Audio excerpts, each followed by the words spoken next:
MCQ exam master में आज हम देखेंगे आरएसएसबी द्वारा आयोजित NHM and Raj MES department के लिए लिया गया सीनियर काउंसलर के एग्जाम में पूछे गए कंप्यूटर के एमसीक्यूज को। इस पोस्ट के लिए एग्जाम डेट था 3 जून 2025। इस पोस्ट के लिए कंप्यूटर का सिलेबस आप यहाँ स्क्रीन पर देख सकते हैं। अगर यही सिलेबस आपके कॉम्पिटिटिव एग्जाम के सिलेबस में भी मैच करता है तो आज जो डिस्कस किए जाएंगे वीडियो में क्वेश्चंस वो आपके लिए काफ़ी हेल्पफुल रह सकते हैं। स्टार्ट करते हैं क्वेश्चन से। फर्स्ट क्वेश्चन है, what does the S in smart governance stands for. पूछा गया है स्मार्ट गवर्नेंस में एस का मीनिंग क्या है। तो यहाँ पर दिए गए ऑप्शंस में से राइट आंसर रहेगा option B simple. Different meaning आप स्मार्ट वर्ड के यहाँ देख सकते हैं। इनका डिटेल एक्सप्लेनेशन आप यहाँ इस स्क्रीन पर वीडियो पॉज करके पढ़ सकते हैं। साथ ही साथ आप स्क्रीनशॉट भी ले सकते हैं लेटर यूज़ के लिए। नेक्स्ट मूव करते हैं। HHDD stands for. पूछा गया है HHDD का फुल फॉर्म क्या है। तो दिए गए ऑप्शंस आप यहाँ रीड कर सकते हैं। इसके लिए राइट आंसर रहेगा option B hybrid hard disk drive. Next question पर चलते हैं जिसमें कहा गया है system is described as web and mobile based providing access to issue documents and electronic storage for all users. पूछा गया है कि सभी यूजर्स के लिए एज ए इलेक्ट्रॉनिक स्टोरेज कौन सा ऑप्शन जो है वो सूट करता है, जिसे हम एक्सेस कर सकते हैं वेब के थ्रू भी और मोबाइल के थ्रू भी, जिसमें कि हमें डॉक्यूमेंट जो हैं वो इशू किए जाते हैं और वहाँ पर इलेक्ट्रॉनिकली सेव रहते हैं। दिए गए ऑप्शंस आप रीड कर सकते हैं। इसका राइट आंसर है option A DigiLocker. Hopefully आपने ये यूज़ भी किया होगा। अगर अभी तक नहीं किया है तो प्लीज़ आप इसे यूज़ करके ट्राई करें। नेक्स्ट मूव करते हैं। Which of the following is an application in embedded systems. कहा गया है कि नीचे दिए गए ऑप्शंस में से कौन सा एम्बेडेड सिस्टम का ही एक एप्लीकेशन है। इसके लिए राइट आंसर रहेगा ऑप्शन बी मोबाइल फ़ोन्स। हालांकि ये क्वेश्चन डाउटफुल है और इस पे ऑब्जेक्शन पुट किया जा सकता है, क्योंकि अगर आज के टाइम पर हम देखेंगे तो बाकी जो ऑप्शंस हैं उनमें भी एम्बेडेड सिस्टम्स का यूज़ किया जा सकता है या होता भी है। जैसे कि आप देखेंगे microwave ओवन्स, refrigerators and even ceiling fans सभी भी एक स्मॉल प्रोग्राम के साथ में एम्बेडेड रहते हैं, जिन्हें कि हम रिमोट के थ्रू कंट्रोल कर सकते हैं। नेक्स्ट मूव करते हैं। A company wants to create a physical prototype of a new car design, which device would be the most suitable.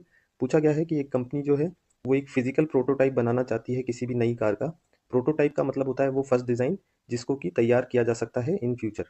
और इसके लिए अगर वो प्रोटोटाइप तैयार करना है तो उस कंपनी के लिए कौन सा इक्विपमेंट जो है वो मोस्ट सुटेबल रहेगा, हमें ये बताना है दिए गए ऑप्शंस में से।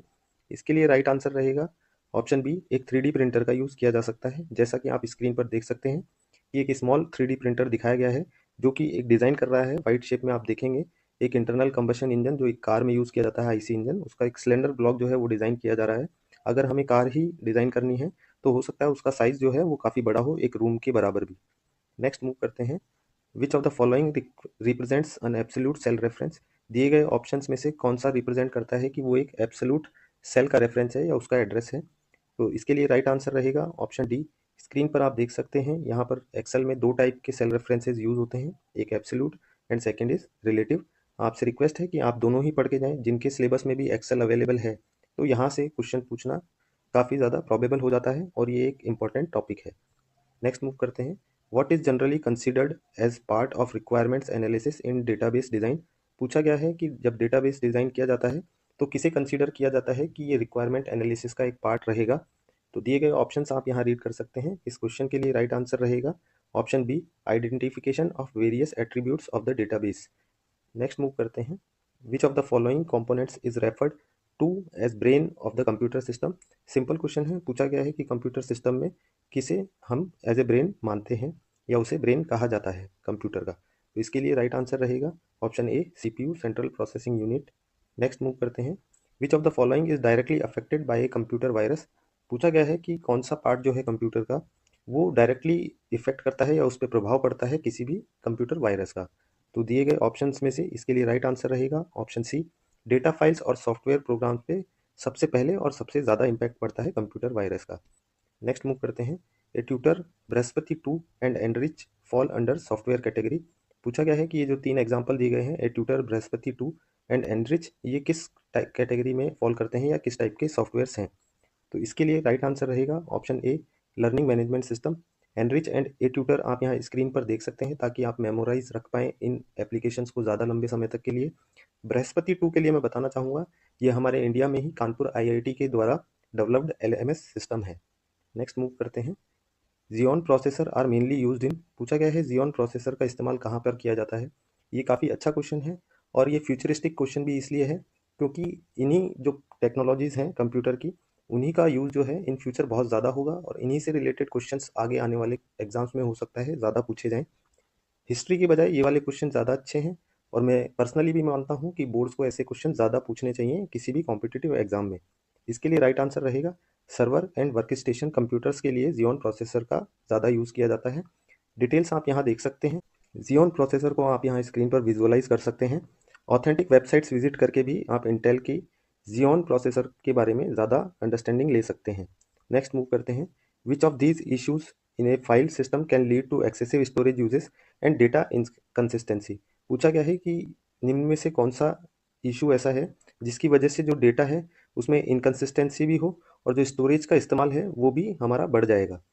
तो दिए गए ऑप्शंस में से राइट आंसर रहेगा ऑप्शन डी, जिसमें कहा गया है डेटा रेडुडेंसी। यहाँ पर रेडुडेंसी का मीनिंग पुनरावृत्ति से है, मतलब एक ही डेटा को है जो दो दो बार सेव कर लिया गया है या एक ही डेटा दो दो बार राइट किया हुआ है किसी भी डेटाबेस में।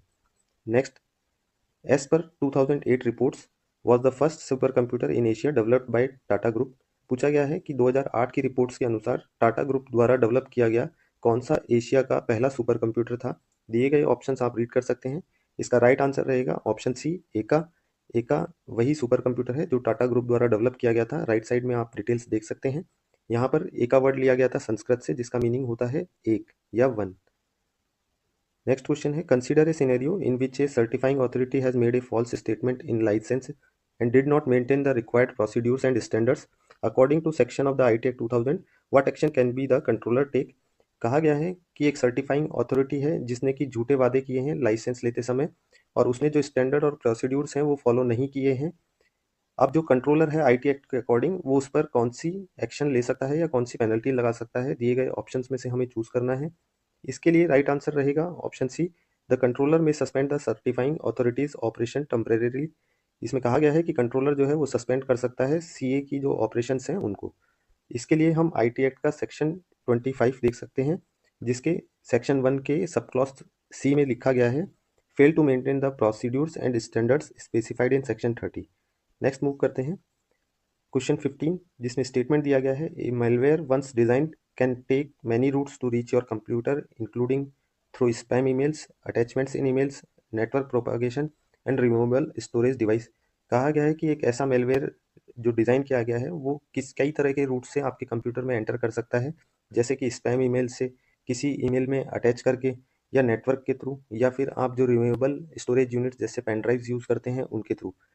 और कंक्लूजन दिया गया है, विच of the following can be logically concluded from the statement, की जो ऊपर स्टेटमेंट दिया गया है उसमें से हम नीचे दिए गए ऑप्शंस में से कौन सा लॉजिकली कंक्लूड कर सकते हैं। ऑप्शंस आप यहाँ ज़रूर रीड करें। इसके लिए राइट आंसर रहेगा option C, malware can propagate passively like through downloads और थ्रू ईमेल्स और एक्टिवली थ्रू वर्म्स। आज के क्वेश्चन यहीं एंड होते हैं। और भी अदर एग्जाम्स में पूछे गए क्वेश्चंस या एमसीक्यूज को प्रैक्टिस और रिवाइज करने के लिए आप हमारे चैनल पर प्लेलिस्ट देख सकते हैं। वीडियो अच्छा लगा हो आज का तो प्लीज़ लाइक करें, चैनल को सब्सक्राइब करें। Thank you for watching.